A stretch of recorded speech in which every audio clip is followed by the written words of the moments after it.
ఏమో కొంతమంది ఎట్లా తయారవుతారంటే ఇట్లా జోక్తారు పట్టుకొని ఇట్లా ఏదో ఒకటగా జోకినట్టు. ఇంత పిచ్చి ఏందో నాకు అర్థం కాదు.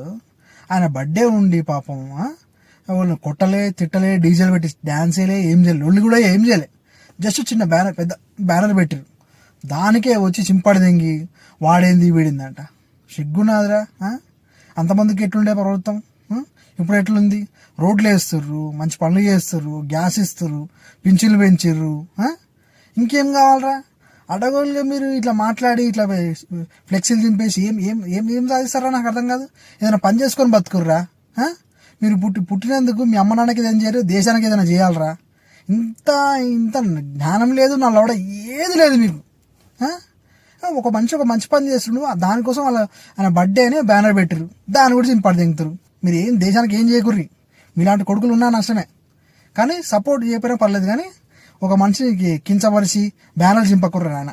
జర నేర్చుకోర్రు ఎప్పటికైనా. జనం ఉడుకుతున్నారు, అక్కడక్కడ కాలిన వాసన కూడా వస్తుంది.